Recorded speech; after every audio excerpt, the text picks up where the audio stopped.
नागलोक की नागिनों की अजीबोगरीब इच्छाओं ने हमेशा उन्हें मुसीबत में डाला है, या तो पाप का भागी बनाया है, लेकिन अंत में नागलोक की गरिमा बनाने के लिए उन्हें दंडित कर ही दिया जाता है।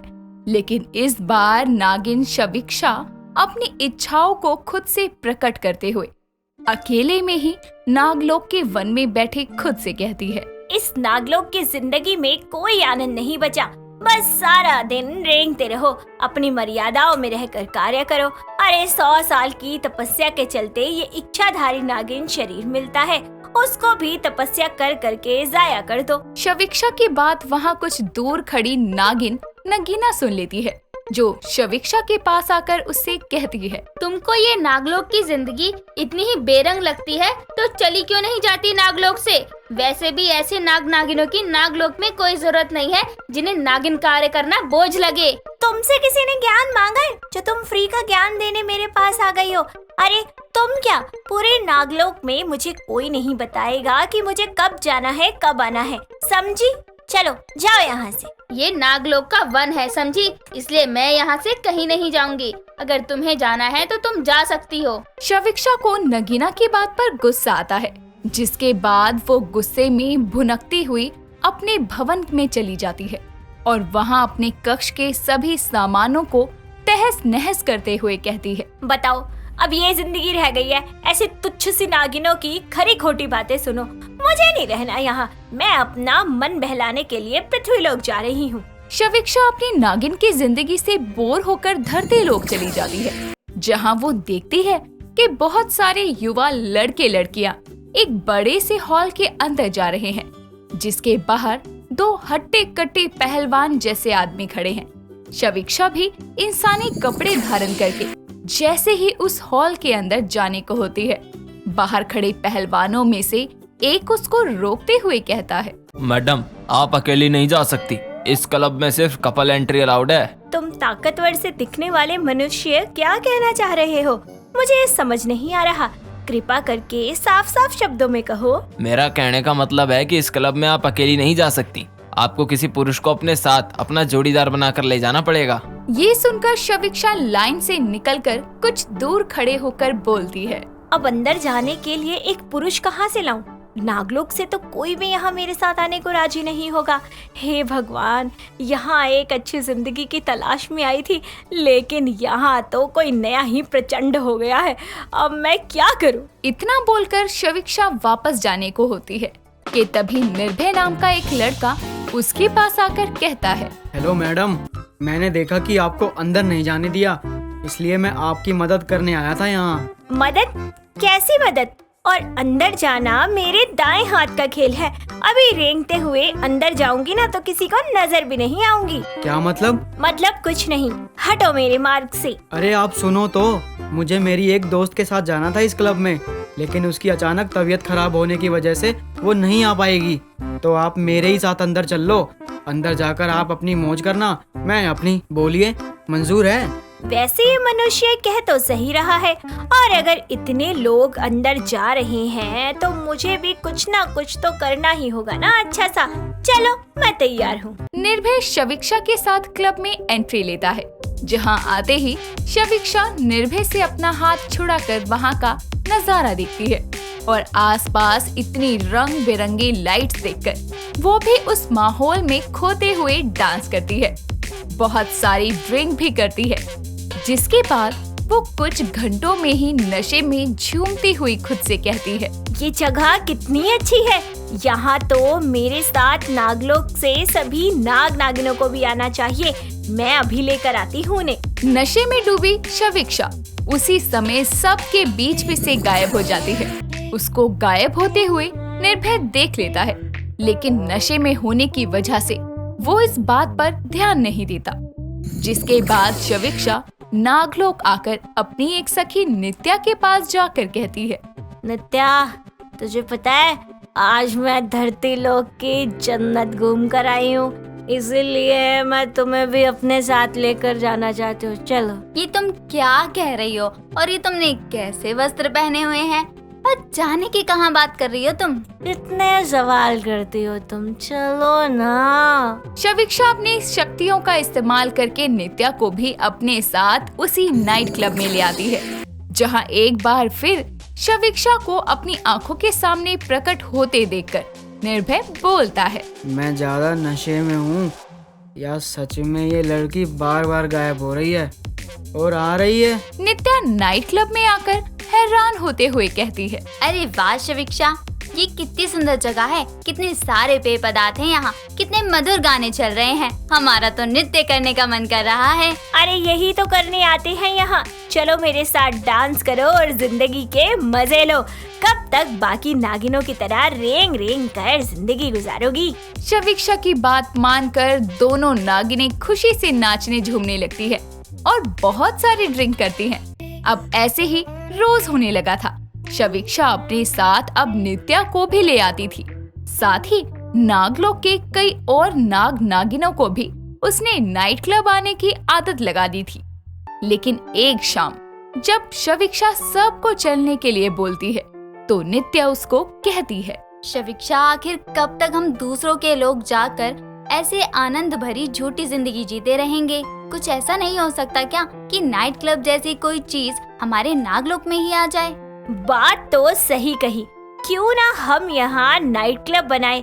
आखिर हम शक्तिशाली नागिने हैं, ये करना तो हमारे दाएं हाथ का खेल है। इतना बोलकर नित्या और शविक्षा नागलोक में ही एक सुनसान जंगल में अपने नाइट क्लब की शुरुआत करते हैं, जहाँ सब कुछ होता है। पीने को मदिरा, नाचने को फ्लोर और क्लब में जाने वाली ड्रेस। फिर क्या था, नागलोक के नाइट क्लब की शुरुआत होते ही सभी नाग नागिनों के लिए ये पहला स्थान बन गया था, जहां आकर वो अपनी खुशी से नाच गा सकते थे। लेकिन इसका पता जैसे ही नागराज को चलता है, वो क्रोध में अपनी गद्दी से उठकर बोलते हैं, ये दुस्साहस किसने किया? नागलोक की मर्यादा, प्रतिष्ठा, परंपरा का मजाक बनाने वाले किसी नाग नागिन को बख्शा नहीं जाएगा। नागराज इस बात का पता लगाने उस स्थान पर पहुंचते हैं जहां शविक्षा का नाइट क्लब बना हुआ था। नागराज उसके अंदर जाते ही देखते हैं कि उनके लोक के सब नाग नागिन अंदर सारी मर्यादाएं भूलकर बेसुध हालत में नाच गाकर अजीबोगरीब नृत्य कर रहे थे। ये देखकर नागराज चिल्लाते हुए कहते हैं, ये क्या हो रहा है? आखिर इस अभद्र जगह का निर्माण करने वाला या वाली है कौन? नागराज की ये बात सुनकर सभी नाग नागिन डांस छोड़ उनको देखने लगते हैं। तभी उन सभी के बीच में से आकर शविक्षा नागिन नागराज को कहती है, मैंने किया है नागराज, मैंने, क्योंकि नागलोक की इस साधारण सी जिंदगी से उब गई थी, जिसके चलते मैं धरती लोक गई। वहाँ नाइट क्लब जाने की आदत लग गई थी। अब रोज रोज तो धरती लोक जाना संभव नहीं है, तो मैंने नागलोक में ही नाइट क्लब खोल दिया। शविक्षा नागिन, तुम जानती भी हो ये कार्य करके तुम दंड की भागी बनी हो।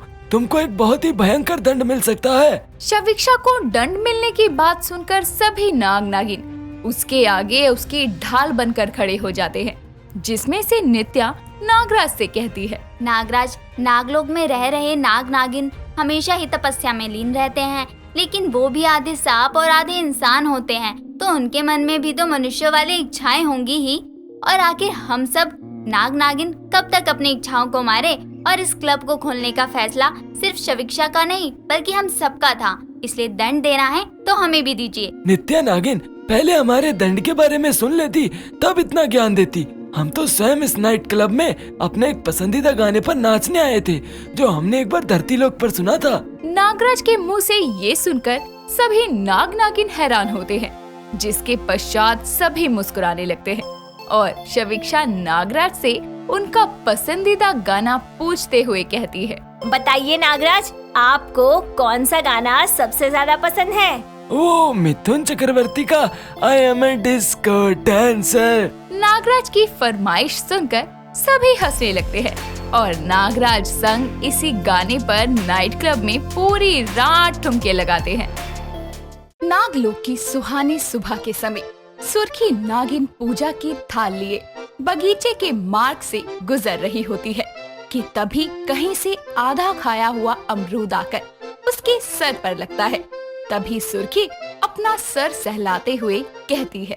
अरे मेरी खोपड़ी, ये फल क्या अंबर से टपका है? नहीं नहीं, कौन है जो इस झूठे फल को अपना हथियार बनाकर मुझ पर वार कर रहा है? सामने आओ मेरे। तुम्हारा अपराधी ऊपर है, जरा नजरें उठाकर तो देखो सुर्खी नागिन।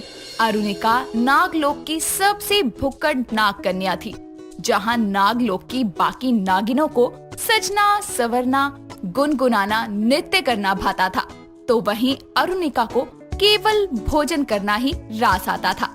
एक दिन जब वो अपनी सखी के साथ नृत्य अभ्यास करके भवन लौटती है, तो आते ही अपनी माँ दक्षिका से कहती है, हाँ माँ, जल्दी से एक पात्र जहर और कुछ फल ला कर दे दो, भूख के मारे मेरे प्राण सूखते जा रहे हैं। अभी आए हुए कुछ क्षण भी नहीं हुए और आते ही खाना चाहिए। पहले आराम से बैठकर सांस तो ले ले, और खाना ऐसे मांग रही है जैसे जन्मों से भूखी हो। माँ, आपको पता है ना, नृत्य अभ्यास के बाद मुझे कितनी भूख लगती है। अरे तुझे कब भूख नहीं लगती? सारा दिन तो तू थोड़ी थोड़ी देर में भोजनालय में चक्कर लगाती रहती है। भला कोई नागिन इतना कैसे ठूस सकती है? आप कहना क्या चाहती है? यही कि तू है नागिन, लेकिन खाती है राक्षसों जितना। अरे अपने खाने पर थोड़ा नियंत्रण कर। अरे आप तो ऐसे कह रही हैं जैसे पूरे नागलोक का भोजन मैं अकेले ही खा जाती हूँ। अरे जितना मुझे भूख होगी उतना ही तो खाऊंगी ना। आपको क्या परेशानी है? अब आप मुझे खाना दो। बिल्कुल नहीं, आज मैंने निर्णय लिया है कि तुझे पूरे दिन में केवल एक बार ही भोजन मिलेगा, और हर पूर्णमासी को तुझे दावत वाला भोजन खाने को मिलेगा। जी नहीं, उस दिन तुझे पूरा दिन भूखा रहना होगा। अर्थात आप मुझे केवल दिन में एक बार भोजन प्रदान करेगी और हर पूर्णमासी को मेरा उपवास रहेगा। माँ, किंतु इतना कठोर निर्णय लेने की क्या आवश्यकता थी? यहाँ मुझसे कुछ क्षण भूख बर्दाश्त नहीं होती है। भला पूरा दिन का उपवास मैं कैसे रखूंगी? वो सोचना मेरा कार्य नहीं है, पर यदि मुझे पता लगा कि तूने मेरे इस निर्णय की किसी भी प्रकार से अवहेलना की है, तो मुझसे बुरा कोई नहीं होगा। किंतु माँ, सुनो तो। दक्षिका अरुणिका की बात सुने बिना ही वहाँ से चली जाती है। समय बीतता है। एक दिन अरुणिका बगीचे में बैठकर पत्ते चबा रही होती है। तभी वहाँ विराट नाग प्रकट होता है और अरुणिका को पत्ते चबाता देखकर कहता है, अरुणिका, ये क्या कर रही हो? वाह, क्या उत्तम प्रश्न किया है। मैं इस वृक्ष के नीचे बैठकर तुम्हारे विवाह की दावत खा रही हूँ। अरे कैसे सवाल करते हो? दिख नहीं रहा पत्ते चबा रही हूँ? दिखाई दे रहा है, तभी तो प्रश्न किया कि ऐसी कौन सी मजबूरी आ गई कि एक नागिन को पत्ते चबाने पड़ रहे हैं। क्योंकि मुझे भूख लग रही है। सुबह से केवल एक प्याला जहर और 2 नारंगी फल खाए हैं। अब से मुझे बस यही खाने को मिलेगा। भूख के मारे मेरे शरीर में इतनी जान भी नहीं है कि रेंग कर मैं पेड़ पे चढ़ जाऊं और रसीले फल खाऊं। बताओ, क्या दिन आ गए, भुक्कड़ नागिन को ये सूखे पत्ते चबाने पड़ रहे हैं। वैसे मैं तो पृथ्वीलोक पर किसी कार्य से जा रहा था, तो सोचा तुम्हें ले चलूं, किंतु तुम तो ये पत्ते चबाने में व्यस्त नजर आती हो। क्या पृथ्वीलोक? मैंने भी सुर्खी से इस लोक की प्रशंसा सुनी है, किंतु गई नहीं हूँ। आखिर क्या है ऐसा उस लोक में जो सभी नाग नागिन का वहाँ आवन जावन लगा रहता है? इस प्रश्न का उत्तर तो तुम्हें पृथ्वीलोक जाकर ही मिलेगा। तो कहो, चाहोगी चलना? अरुणिका कुछ देर विचार करती है और फिर उसके साथ चलने के लिए हाँ कर देती है। दोनों इंसानी रूप धारण कर नागलोक से पृथ्वीलोक पर एक मैरिज हॉल के सामने आते हैं। तभी विराट अरुणिका को लेकर उस मैरिज हॉल में जाता है, जहाँ एक शादी समारोह चल रहा होता है। तभी अरुणिका कहती है, सजावट देखकर तो ऐसा लगता है कि यहाँ किसी का विवाह हो रहा है, परंतु हमारा यहाँ क्या कार्य है? यहाँ मेरी प्रेमिका का विवाह हो रहा है अरुणिका, इसीलिए मैं उसे अंतिम बार देखने आया हूँ। मैं उससे मिलने जा रहा हूँ। अरे मुझे एक अनजान लोक में अकेला छोड़कर मत खिसको। मैं यहाँ अकेले क्या करूँगी? अरे क्या करूँगी मतलब? तुम्हें भूख लगी थी ना, तो जाओ भोजन करो। मनुष्यों के विवाह में तरह तरह के स्वादिष्ट व्यंजनों का भंडार होता है। तुम सत्य कह रहे हो। भोजन की महक तो यहाँ तक आ रही है। जाओ तुम जाकर अपनी प्रेमिका के दर्शन कर लो। तब तक मैं पृथ्वीलोक के भोजन का आनंद उठाती हूँ। इतना कहकर दोनों अलग अलग दिशा में चले जाते हैं। उस मैरिज हॉल में घूमते हुए अरुणिका की नजर खाने के काउंटर पर पड़ती है और इतना सारा खाना देखकर उसकी आंखें फटी की फटी रह जाती है। और वो कहती है, इतने सारे व्यंजन! हमारे नागलोक में तो बस पीने को जहर और खाने को फल ही होते हैं, पर यहाँ पर तो अनगिनत स्वादिष्ट पकवान बने हैं जो दिखने में इतने खूबसूरत लग रहे हैं। उनका स्वाद कितना लाजवाब होगा। आज तो ये भुक्कड़ नागिन जी भर के खाएगी। इतना कहकर अरुणिका प्लेट में खाना परोसने लगती है और एक टेबल पर 4-5 प्लेटें रखकर गपागप खाना चालू करती है। वो एक के बाद एक प्लेट खाकर साइड कर रही होती है। तभी शादी में आए आशीष की नजर उस पर पड़ती है और उसका सुंदर रूप देखकर वो उसे एकटक निहारने लगता है। तभी उसका दोस्त साहिल कहता है, यार ये लड़की है कुंभकर्ण की छठी औलाद, देख तो जरा कैसे खा रही है दबा दबा के। अरे यार क्या पता बेचारी भूखी हो, खाने दे, किसी लड़की के खाने पर नजर मत लगा, मेहमान है वो। अबे भूखी नहीं, जन्मों की भुक्कड़ दिखाई देती है। किस तरह से ठूस रही है देख, जैसे कि कभी शादी पार्टी में भी खाया नहीं इसने। चल तो इससे बात करके आते हैं। अरे यार छोड़ ना, लड़की है। साहिल आशीष को खींचकर वहाँ उसके पास ले जाता है और अरुणिका उसकी ओर देखकर मन में कहती है, ये मनुष्य मेरे पास क्यों आए हैं? शायद ये यहाँ खाना परोसते होंगे। अरे भैया, जरा एक प्लेट में वो चौथे पात्र वाला व्यंजन रख के लाना। अच्छा जी, तुम्हें हम क्या वेटर दिखाई देते हैं? एक बात बताओ, इतना जो तुम खा रही हो ये जा कहाँ रहा है? कौन से कुएं में जा रहा है? कैसे बात कर रहा है, कितनी सुंदर लड़की है, खाने देना। तेरे कौन से घर का राशन खा रही है? अरे वही तो पता करना, इतनी सुंदर लड़की कैसे भुक्कड़ों की तरह क्यों खाना खा रही है? शादी पार्टी में आई है तो थोड़ा तमीज से रहे।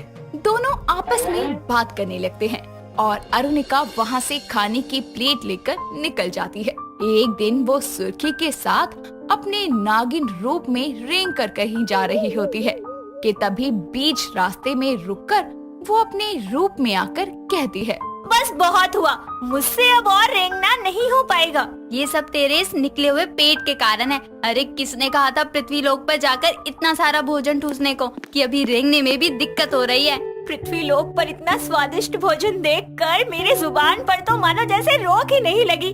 खाती गई और खाती गई, लेकिन ये भूल गई कि इतना तेल मसाले वाला खाना खाकर मेरा पेट निकल जाएगा। अब इस पेट को अंदर कैसे करूं? वैसे ही जैसे पृथ्वी लोक के मनुष्य अपना मोटापा कम करते हैं, नियमित व्यायाम करके और खाने पर नियंत्रण करके। नियमित व्यायाम तो एक बार को हो भी जाएगा, किंतु खाने का नियंत्रण ये मेरे लिए सबसे कठोर है। ये कैसे कर पाऊंगी? वापस अपने पहले वाले कम से नागिन शरीर को पाना है तो तुझे ये करना ही होगा, अन्यथा सारे नागलोक में तेरा मोटा पेट लोगों को हंसकर उनका मनोरंजन करने के काम आएगा। ये बात सुनकर अरुणिका चिंता में पड़ जाती है और फिर नियमित व्यायाम के साथ अपने खान पान पर नियंत्रण करना चालू करती है और कुछ समय बाद पहले जैसी हो जाती है, जिसके बाद वो फिर कभी भुक्कड़ों की तरह खाना नहीं खाती।